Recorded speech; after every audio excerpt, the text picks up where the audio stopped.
Hello friends, എല്ലാവർക്കും നമസ്കാരം. Food and ക്രാഫ്റ്റിലേക്ക് സ്വാഗതം. ഇന്ന് ഞാൻ വന്നിട്ടുള്ളത് ഒരു റൂം ഫ്രഷ്നറിൻ്റെ വീഡിയോ ആയിട്ടാണ്.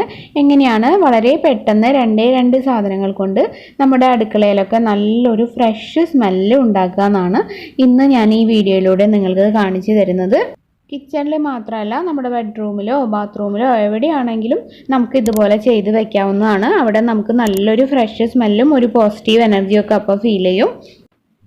ഇതുണ്ടാക്കാനായിട്ട് ഞാനിപ്പോൾ എടുക്കുന്നത് ബേക്കിംഗ് സോഡയാണ്. ബേക്കിംഗ് സോഡയ്ക്ക് റൂമിലൊക്കെ ഉള്ള ബാഡ് സ്മെല്ലുകളൊക്കെ വലിച്ചെടുക്കാനുള്ള ഒരു പ്രത്യേക കഴിവുണ്ട്. നമ്മളിപ്പോൾ ഫ്രിഡ്ജിലൊക്കെ വെക്കുകയാണെങ്കിൽ ഫ്രിഡ്ജിൻ്റെ ഉള്ളിലുള്ള ബാഡ് സ്മെല്ലൊക്കെ പോവും. അപ്പോൾ ഇതുപോലുള്ള ഒരു പാക്കറ്റിൽ ബേക്കിംഗ് സോഡ ഞാൻ എടുത്തിട്ടുണ്ട്. പിന്നെ അടുത്തതായിട്ട് വേണ്ടത് നമ്മൾ ഡ്രസ്സൊക്കെ നല്ല സ്മെല്ല് ഉണ്ടാവാനായിട്ട് യൂസ് ചെയ്യുന്ന ഫാബ്രിക് കണ്ടീഷണറാണ്. ഇതിന് പകരം നിങ്ങൾക്ക് വേണമെങ്കിൽ വാനില എസൻസോ അതുപോലെ പുൽത്തൈലോ അങ്ങനെ അതൊക്കെ യൂസ് ചെയ്യാവുന്നതാണ്. ഇത് ഇട്ട് കൊടുക്കാനായിട്ട് ഞാനിപ്പോൾ ഇവിടെ എടുത്തിട്ടുള്ളത് ഒരു ഗ്ലാസിൻ്റെ കുപ്പിയാണ്. ഗ്ലാസിൻ്റെ തന്നെ വേണമെന്നൊന്നുമില്ല, നിങ്ങൾക്ക് പ്ലാസ്റ്റിക്കിൻ്റെ ആണെങ്കിലും യൂസ് ചെയ്യാവുന്നതാണ്. അതിലോട്ട് ഞാനിപ്പോൾ ഈ ബേക്കിംഗ് സോഡ കുറച്ച് പൊട്ടിച്ചിട്ട് ഇട്ട് കൊടുക്കുകയാണ്. അതിന് പ്രത്യേകിച്ച് അങ്ങനെ അളവൊന്നുമില്ല, നമ്മളെ റൂമിൻ്റെ വലുപ്പത്തിനൊക്കെ അനുസരിച്ച് ഏകദേശം ഇട്ട് കൊടുക്കുക. ഞാനിപ്പോൾ ഒരു 1/4 ഭാഗത്തോളം ഫില്ല് ചെയ്യാണ്. ഇതിലോട്ട് ഇനി നമുക്ക് മിക്സ് ചെയ്ത് കൊടുക്കേണ്ടത് കംഫർട്ട് ഫാബ്രിക് കണ്ടീഷണറാണ്. നമ്മൾ തുണിയൊക്കെ കഴുകി കഴിയുമ്പോൾ തുണിക്ക് നല്ലൊരു സ്മെല്ല് ഉണ്ടാവാനാണ് സാധാരണ കംഫർട്ട് യൂസ് ചെയ്യാറ്. ഇങ്ങനെയും നമുക്ക് ഒരു യൂസ് അതിനുണ്ട്. ഈ കംഫർട്ട് ഇതും കൂടെ ഒന്ന് നന്നായിട്ട് മിക്സ് ചെയ്യാണ് ഇതിലിപ്പോൾ ചെയ്യുന്നത്. ഇതിന് പകരം നിങ്ങൾക്ക് വേണമെങ്കിൽ വാനില എസൻസ് ഒഴിച്ചു കൊടുക്കാം, അതുപോലെ തന്നെ പുൽത്തൈലം ഒഴിച്ചു കൊടുക്കാം. എന്തായാലും നിങ്ങൾക്ക് നിങ്ങളുടെ ആ ഒരു ടേസ്റ്റിനനുസരിച്ച് മിക്സ് ചെയ്യാം.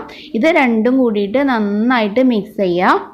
ഇനി ഞാനിതിനെ ഒന്ന് ചെറുതായിട്ട് ഡെക്കറേറ്റ് ചെയ്യാൻ വേണ്ടിയിട്ട് കുറച്ച് മണികൾ ഇങ്ങനെ വെറുതെ ഇട്ട് കൊടുക്കുകയാണ്. ഇത് ചെയ്യണമെന്നൊന്നുമില്ല, വെറുതെ ഒരു ഭംഗിക്ക് വേണ്ടി ചെയ്തേ ഉള്ളൂ. നമുക്ക് ഇതിനൊന്ന് കവർ ചെയ്യണം. അതിന് വേണ്ടിയിട്ട് ഞാനിപ്പോൾ ഒരു ചെറിയ പീസ് അലുമിനിയം ഫോയിൽ എടുക്കുകയാണ്.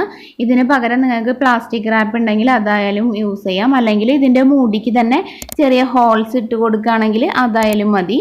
അത് നിങ്ങളുടെ ഇഷ്ടത്തിനനുസരിച്ച് ചെയ്യാം. ഞാനിപ്പോൾ അലുമിനിയം ഫോയിൽ ഉള്ളതുകൊണ്ട് അത് എടുത്തുന്നേ ഉള്ളൂ. അലുമിനിയം ഫോയിൽ ആകുമ്പോൾ ജസ്റ്റ് ഒന്ന് പ്രസ് ചെയ്ത് കൊടുത്താൽ മതി, അതിങ്ങനെ ഉറച്ചിരുന്നോളും. എന്നിട്ട് നമുക്ക് അതിൻ്റെ ഇടയിലായിട്ട് ഓരോ ഹോൾസ് ഇട്ട് കൊടുക്കണം. ഈ സ്മെല്ല് പുറത്തേക്ക് വരാനാണ് അങ്ങനെ ചെയ്യുന്നത്.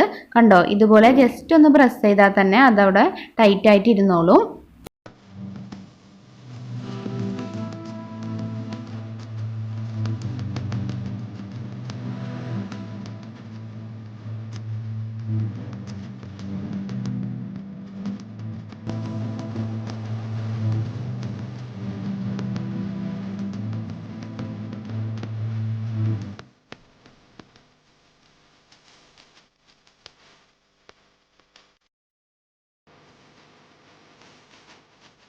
ഇപ്പോൾ നമ്മുടെ ഈ റൂം ഫ്രഷ്നർ ഇവിടെ തയ്യാറായിട്ടുണ്ട്. നമുക്ക് ഇതിനി നമ്മുടെ കിച്ചണിലോ അതുപോലെ ബാത്റൂമിലോ എവിടെ വേണമെങ്കിലും കൊണ്ടുപോയിട്ട് വെക്കാം.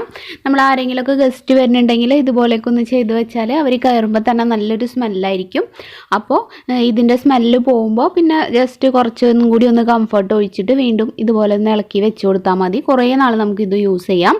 അപ്പോൾ നിങ്ങൾക്ക് ഈ വീഡിയോ ഇഷ്ടമായിട്ടുണ്ടാവും എന്ന് വിചാരിക്കുന്നു. ഇഷ്ടമായിട്ടുണ്ടെങ്കിൽ തീർച്ചയായും ഒന്ന് ലൈക്ക് ചെയ്യുക, ഫ്രണ്ട്സിനൊക്കെ ഒന്ന് ഷെയർ ചെയ്ത് കൊടുക്കുക. കൂടുതൽ നല്ല വീഡിയോസിനായിട്ട് ഈ ചാനൽ ഒന്ന് സബ്സ്ക്രൈബ് ചെയ്യുക, സപ്പോർട്ട് ചെയ്യുക. താങ്ക്